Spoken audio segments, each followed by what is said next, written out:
रात को सोते समय दोस्तों ये खास उपाय कर ले, माँ लक्ष्मी करेंगी धन की वर्षा अपने हाथों से।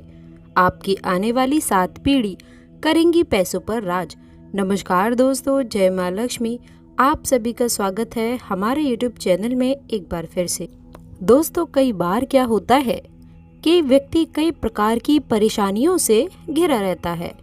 और परेशानियों के कारण ही उसकी कुंडली भी उसी प्रकार से परेशानियों का ग्रस्त हो जाती है और उसे उसके जीवन के अंदर,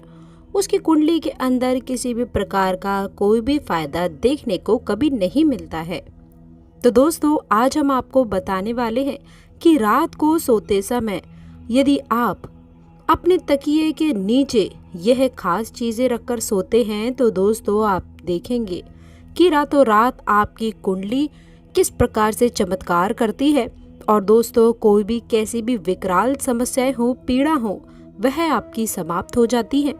और दोस्तों आपको अच्छे परिणाम प्राप्त करने को मिलते हैं। दोस्तों, कई बार क्या हो जाता है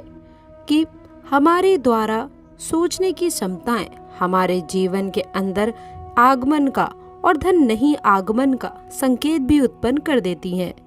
तो दोस्तों, यदि आप रात्रि को अच्छी नींद लेते हैं और सकारात्मक सोचते हैं तो दोस्तों निश्चित ही तौर पर आपको भी सकारात्मकता प्राप्त होती है और आपको दोस्तों आपकी कुंडली के अंदर काफ़ी अच्छी चीज़ें भी देखने को मिल जाती हैं। तो दोस्तों बात कर लेते हैं कि आपको रात को सोते समय शुक्रवार के दिन अपने तकिए के नीचे क्या रख कर सोना चाहिए ताकि आपको धन लाभ की प्राप्ति हो सके। दोस्तों, यदि आपको मानसिक समस्याओं का सामना करना पड़ रहा है, जैसे कि आपको नींद अच्छी नहीं आना या फिर आपको लगातार सोचने की बीमारी हो या फिर आपको तनाव रहता हो, तो दोस्तों 7 तुलसी के पत्ते तोड़कर रात्रि को सोते समय आपको अपने तकिए के नीचे रखकर सो जाना चाहिए। अगली सुबह उन तुलसी के पत्ते को किसी नदी, तालाब या फिर पीपल के नीचे विसर्जित कर दें। लगातार आप 7 शुक्रवार तक ऐसा कर लेंगे तो आपको काफ़ी अच्छी आमदनी की प्राप्ति होगी और इसके साथ ही साथ आपका मानसिक तनाव भी बिल्कुल समाप्त हो जाता है और आपको कभी भी किसी भी प्रकार की कोई भी क्षतिपूर्ति नहीं होती है। इसी तरह दोस्तों अगली चीज़ की यदि बात की जाए तो दोस्तों आप लोगों को क्या करना है कि एक इलायची ऐसी चीज़ होती है जिसके अंदर कोई विशेष प्रकार का धन को आकर्षण करने की शक्ति पाई जाती है। और दोस्तों यदि आप रात्रि को सोते समय अपने तकिए के नीचे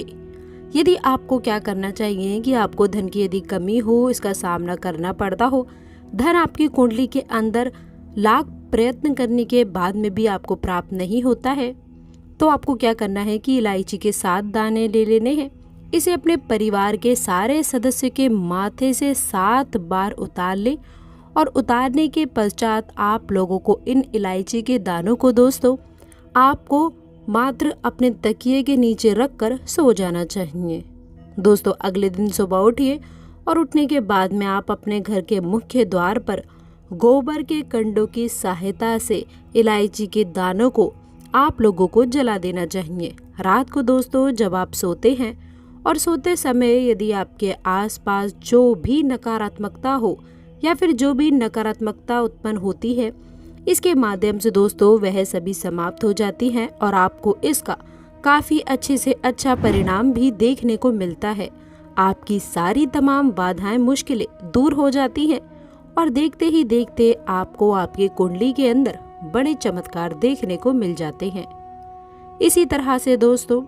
यदि आपको धैर्य बह रहता हो और आपको ऐसे स्वप्न आते हैं जिसके अंदर आपको लगातार दुर्घटना का भय रहता हो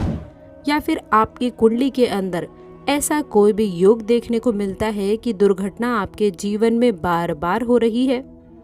और यदि इसके साथ में ऐसा हो रहा है कि आपको मृत्यु का भय भी सताता हो, किसी भी प्रकार से दोस्तों आप लोगों को ऐसे बंधन के अंदर यदि आप बढ़ चुके हैं कि आपको लगातार अपनी मृत्यु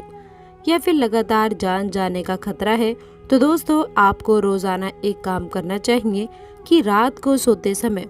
आपको अपने सिरहाने आपको श्रीमद् भागवत गीता रख कर सोना चाहिए। लेकिन दोस्तों इसको ज़रा समझिए कि साथ में रखकर सोने का ये खास नहीं है कि इसे तकिए के नीचे नहीं आपको, बल्कि इसके अपने सिरहाने रखना है। और जब मद भागवत गीता आपके पास पड़ी हो तो ना ही किसी प्रकार का गलत कार्य करना चाहिए और ना ही कभी गलत कार्य का आपको अपने दिमाग के अंदर कुछ भी लाना चाहिए। दोस्तों, आपकी कितनी भी बड़ी बाधाएं क्यों ना हो, वे जल्द से जल्द दूर हो जाती हैं और देखते ही देखते भगवान का आशीर्वाद आपके जीवन के अंदर और आपकी कुंडली के अंदर देखने को मिलता है। दोस्तों, यदि पति पत्नी के मध्य संबंध उचित नहीं है या फिर लाख प्रयत्न करने के बाद में भी आप लोगों को किसी न किसी बात से लड़ाई झगड़ा आपका बना रहता है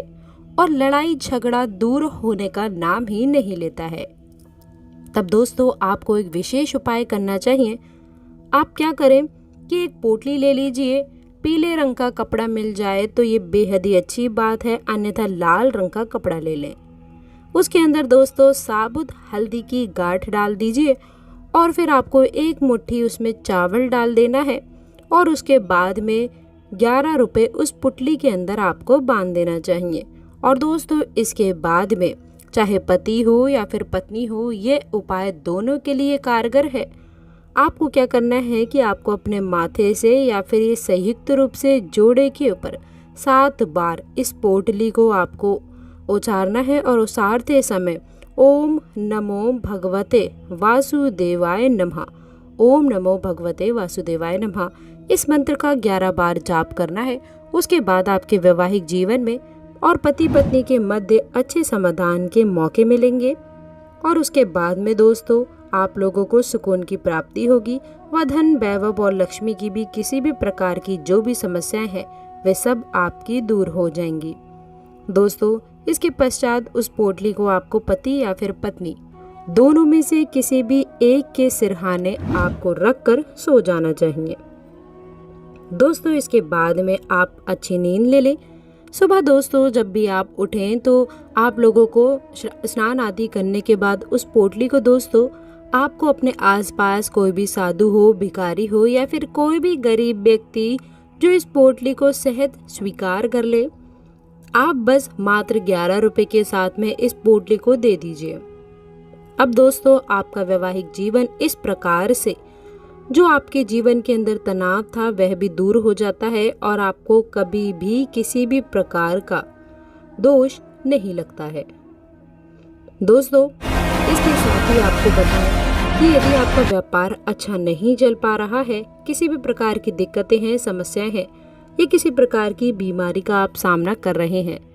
वह आपकी बीमारी समाप्त नहीं हो पा रही है, तब आपको क्या करना है कि बुधवार के दिन दोस्तों, बुधवार यानी कि जब गणेश जी का वार होता है, तो आपको क्या करना चाहिए कि थोड़ी सी दुर्वा घास ले लीजिए और इसी के साथ ही दोस्तों लहसुन की 4 कलियां ले लें और उसके साथ में दुर्वा और घास को आपको धागे की सहायता से बांधना है या फिर कुछ ऐसे ही आपको अपने पास मुट्ठी में रखिए और 7 बार आपको ओसारने के बाद में आपको क्या करना है कि भगवान श्री गणेश को ओम गण गणपते नमः इस मंत्र का जाप करें और आप अपने लिए सारे उन्नत कार्य को मांगिए। क्या होता है कि दुर्वा घास आपके ऊपर भगवान श्री गणेश की कृपा बनाती है और आपके ऊपर किसी भी प्रकार के काले विंद्र के अंदर विघ्न नहीं आता है। तो दोस्तों लहसुन आपके आसपास की नकारात्मकता को भी सोख लेता है और उसके अंदर दोस्तों जो भी नकारात्मकता और बुरी शक्तियों से लड़ने की भी ताकत होती है, तो दोस्तों ये सारी चीज़ों को लड़कर समाप्त कर देता है। अगले दिन दोस्तों आप जब भी उठें तो उठने के बाद में आप किसी चौराहे के ऊपर आप इसे रखकर आ जाइए और जो कोई भी इस लहसुन को रौंद कर यदि चला जाता है तो उसी समय से दोस्तों समझ लीजिए कि आपकी सारी समस्याएं उसी समय आपकी रौंद ली जाती हैं और आपको किसी भी प्रकार का भय नहीं रहता है। आपकी कुंडली के अंदर सारी की सारी बाधाएं अपने आप ही समाप्त होने लग जाती हैं। इसी तरह से दोस्तों लगातार आप किसी भी कार्य को करते हैं और आपकी कुंडली के अंदर धन की हानि देखने को मिलती है और दोस्तों धन ना चाहते हुए भी आपकी कुंडली से यदि चला जाता है और आपको कुछ भी हाथ नहीं लगता है, तब दोस्तों आपको एक काम करना चाहिए कि आप लोगों को अपने लिए 1.25 किलो आप लोग को मूंग ले आनी है। और 1.25 किलो मूंग ले आने के बाद में हर एक मूंग कहते हैं, जिससे कहीं कोई अलग अलग बोला जाता है, तो आप चित्र देख लीजिए कि मूंग किसे कहा जाता है। आप इसे ले और इसे लेने के बाद में आप अपने माथे से 7 बार उतार लीजिए। दोस्तों इसके बाद में आप लोगों को कोटना है और आप लोग कोट करके कुकर के अंदर उबालने और डालने के बाद में आप इसके आसपास गाय या फिर कुत्ते को गुड़ के साथ में आप इसे खिला सकते हैं। दोस्तों कैसी भी समस्याएं क्यों ना हो और रात्रि को सोते समय मूंग आपकी उन सारी समस्याओं को सोख लेता है, और जब गाय या फिर कोई भी जानवर इसे खा लेता है तो उसी समय आपकी समस्याएं होती हैं जितनी भी वे दूसरों के पास चली जाती हैं। आपको किसी भी प्रकार का विघ्न बाधाएं देखने को नहीं मिलते हैं और आपको सारे विघ्नों से भी मुक्ति प्राप्त हो जाती है। तो दोस्तों आशा करते हैं कि वीडियो में दी गई जानकारी आपको पसंद आई होगी। वीडियो अच्छी लगी हो तो वीडियो को लाइक करिएगा, अपने दोस्त के साथ इसे शेयर करिएगा। अगर आपने अभी तक चैनल को सब्सक्राइब नहीं किया है तो प्लीज़ चैनल को सब्सक्राइब करके बेल आइकन ज़रूर दबाइएगा। और दोस्तों नीचे दिए गए कमेंट बॉक्स में जय माँ लक्ष्मी के जयकारे लगाना ना भूलें। अंत तक जुड़े रहने के लिए आप सभी का बहुत बहुत धन्यवाद।